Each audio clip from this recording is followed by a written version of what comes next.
ಕಣ್ಣನ ಉದಾರದ ನರ್ತಕರು ನಿರ್ಜಯದಿಂದ ಈ ರೀತಿ ನಡೆಯುವಲ್ಲಿ ಸಂಶಯವಿಲ್ಲ. ದುರ್ಯೋಧನಲ್ಲಿ ನಿನಗಿರುವ ಸ್ನೇಹ ಮತ್ತು ರಾಜಮುಖ್ಯ ಭರವಸೆಯನ್ನು ಅವರು ಈಗಿನ ವಿಚಾರದಲ್ಲಿ ವಿಶ್ವಾಸ ಶಬ್ದವನ್ನಾಡಲು ನಿಂತಿರಲಿಲ್ಲ. ದುರ್ಯೋಧನನು ಎಲ್ಲವನ್ನೂ ಕೇಳಿದರು, ಕೇಳದವರಂತೆ ಸುಮ್ಮನಿದ್ದರು. ಕರ್ಣ, ನಿನ್ನನ್ನು ನೋಡಿದರೆ ನನಗದೆಷ್ಟು ದುಃಖವಾಗುವಂತೆ. ಸ್ನೇಹದಲ್ಲಿ ವಂಚನೆಯೇ ಶಕ್ತಿ. ನಿಜವಾಗಿ ನನ್ನ ರಕ್ತ ಕುಯ್ಯುತ್ತಿರುವುದು. ಸಭೆಯಲ್ಲಿ ಏನು ನಡೆಯಿತು ಮಾತ್ರ ಹೇಳು ಶಕ್ತಿ. ಕೃಷ್ಣನು ಸಭೆಯಿಂದ ಹೊರಗೆ ಹೋದ ಕೂಡಲೇ ಮೂರ್ಛಿತನಾಗಿದ್ದ ದುರ್ಯೋಧನನು ಎಚ್ಚೆತ್ತ. ಅವನು ಆಗ ಸಿನೆಪುರಿಯನ್ನು ಚಾರ್ಪಡಿಸಿತ್ತು.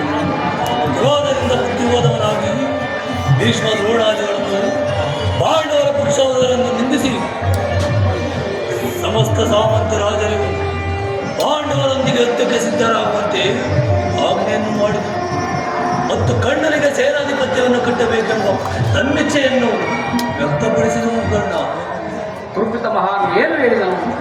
ಭೀಷ್ಮನು ವಸುವಿಯಿಂದ ಆ ರೀತಿ ಹೇಳಿರಲಾರ, ಆದರೆ ಆತನ ಮಾತಿನಿಂದ ನಿನ್ನ ಸೇನಾಧಿಪತ್ಯದ ಆಸೆಯು ಭಂಗವಾಯಿತು. ಕರ್ಣ,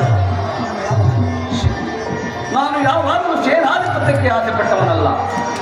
ಆದರೆ ನನ್ನ ನಿತ್ಯ ವಿಶ್ವಾಸವನ್ನು ದುರ್ಯೋಧನಿಗೆ ಜನಿಸುವಂತೆ ಮಾಡಿದವರು ಯಾರು ಶಕ್ತಿ? ನೀನು ರಥವನ್ನೇರಿ ಶ್ರೀಕೃಷ್ಣನೊಂದಿಗೆ ಹೋದೆಯಷ್ಟೇ. ಈ ವಿಚಾರವನ್ನು ಭೀಷ್ಮನು ದುರ್ಯೋಧನಿಗೆ ತಿಳಿಸಿದನು.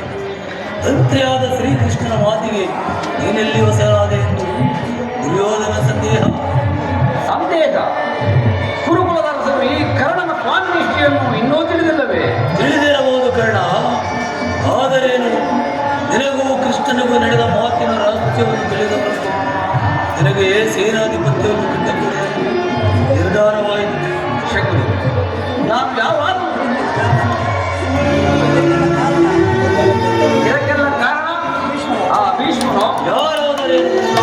ಆದರೆ ಸಭೆಯಲ್ಲಿ ಕೆಲವರು ನಿನ್ನನ್ನು ತುಚ್ಛೀಕರಿಸಿ ಮಾತನಾಡಿಲ್ಲ ಕರ್ಣ. ಅವರು ಏನು ಹೇಳಿದರು? ಆ ದುರ್ವಾರ್ತೆಯನ್ನು ನನ್ನಿಂದ ನೋಡಲಾರೆ. ಆದರೂ ಎಂತವಿಲ್ಲ, ಭೂತ ಕುಲದಲ್ಲಿ ಹುಟ್ಟಿದ ನೀಚ ಕಣ್ಣನಿಗೆ ಸ್ವಾಮಿ ನಿಷ್ಠೆಯಲ್ಲಿರುವುದೆಂದು ನಿಲ್ಲಿಸಿದರು. ಕರ್ಣ, ಶಕುನಿ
ಶಿವಣ್ಣ ನನ್ನನ್ನು ಮುಟ್ಟುವುದೇ ದೋಷವೆಂದು ತಿಳಿದಿದ್ದರು.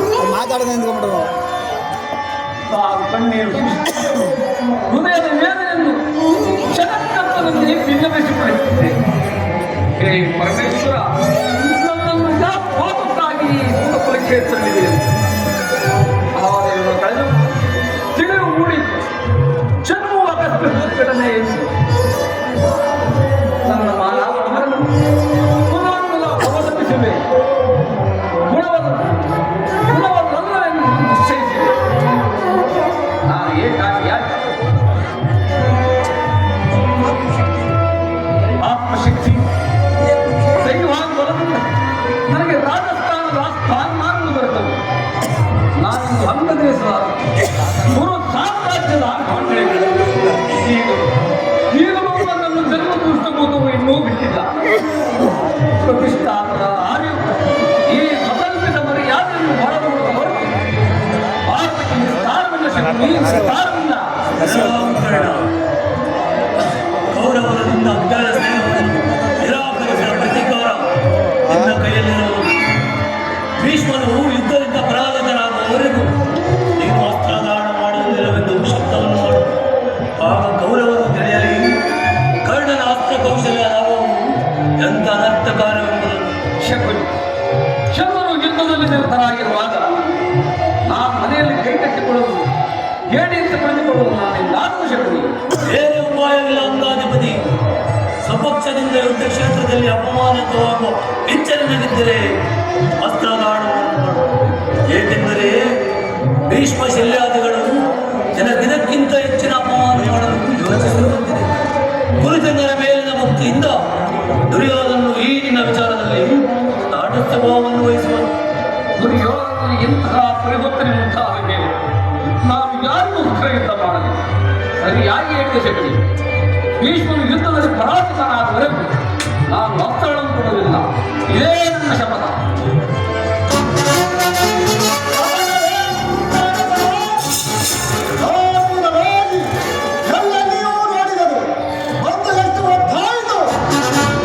ಗೊತ್ತಾಗಲಿಲ್ಲ ಗೌರವೇಶ್ವರ. ಇಲ್ಲಿ ಒಂದು ಹೊತ್ತು ನಿಲ್ಲುವ ಪ್ರವೃತ್ತಿಯಲ್ಲಿಲ್ಲ. ಅವನ ಹಾಳು ನೋಡುವೆನು. ಆಗ ತಿಳಿಯುವುದು ನನ್ನ ಶಪಥವೇನೆಂದು. ಇಲ್ಲ ಕರ್ಣ, ಇಲ್ಲ. ನಿನಗೆ ಒಂದು ಸಂತೋಷದ ಸುದ್ದಿಯನ್ನು ತಂದಿದ್ದವರು. ಕ್ಷಮಿಸು ಮಿತ್ರ. ಭೂತ ಕುಲದಲ್ಲಿ ಹುಟ್ಟಿದವರಿಗೆ ಸಂತೋಷದ ಸುದ್ದಿಯಲ್ಲಿ ಅದು.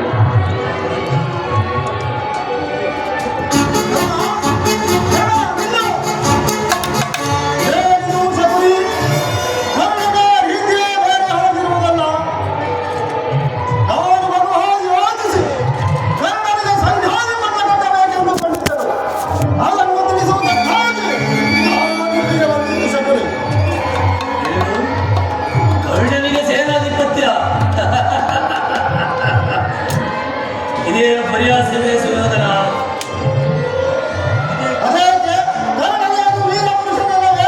ಇರಬಹುದು. ಆದರೆ ಆತನನ್ನು ಸೇನಾಧಿಪತ್ಯವನ್ನು ಮಾಡುವುದರಿಂದ ಎಷ್ಟು ಜನರ ಅಪಮಾನಿತವಾಗುವುದೆಂದು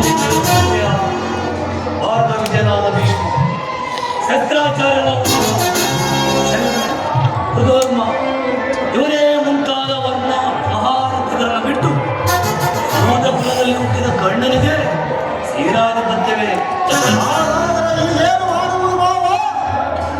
ಕೌರವೇಶ್ವರ ಕುಲಮರ್ಯಾದೆಯನ್ನು ಧಿಕ್ಕರಿಸುವುದರಿಂದ ನಿಜವಾಗಿ ಹೋದಂತಹ ಭೀಷ್ಮ ಶಲ್ಯಾದಿಗಳು ಅಂತರಂಗದಲ್ಲಿ ಬಾಣ ಪಕ್ಷಪಾತಿಗಳು. ಅವರು ಕೋಪಗೊಂಡರೆ ನಿನ್ನನ್ನು ತ್ಯಜಿಸಲು ಕೂಡ ಎಂದಿರುವುದು. ಅಲ್ಲದೆ ಭೀಷ್ಮನ ಯುದ್ಧದಿಂದ ಪರಾಜಿತರಾಗುವವರೆಗೂ ಕರ್ಣನು ಅಸ್ತ್ರದಾನ ಮಾಡುವುದಿಲ್ಲವೆಂದು ಈಗ ನಾನು ಶಬ್ದವನ್ನು ಮಾಡುವುದು. ನೀನು ಈಗ ಅವನಿಗೆ ಅದನ್ನು ವಹಿಸಿದರೆ ಶಬ್ದವನ್ನು ಮೀರಿ ಕರ್ಣನು ಸೇನಾಧಿಪತ್ಯವನ್ನು ವಹಿಸುವಂತಿಲ್ಲ. ಭೀಷ್ಮ ದ್ರೋಣಾದಿಗಳು ಕೋಪಗೊಳ್ಳುವರು. ಆದ್ದರಿಂದ ನಿಧಾನವಾಗಿ ಯೋಚಿಸು ಗುರುರಾಜ. ಹಾಗಾದರೆ ಈಗೇನು ಮಾಡುವುದು ಮಾವ? ಸೇನಾಧಿಪತ್ಯವನ್ನು ಅಂಗೀಕರಿಸುವಂತೆ ಭೀಷ್ಮನನ್ನು ಪ್ರಾರ್ಥಿಸು. ಇದು ಯುದ್ಧ ಕಾಲ, ಚಿಂತಿಸುವ ಸಮಯವಿಲ್ಲ. ಹಾಗಾದರೆ ನಾನೀಗಲೇ ಹೋಗಿ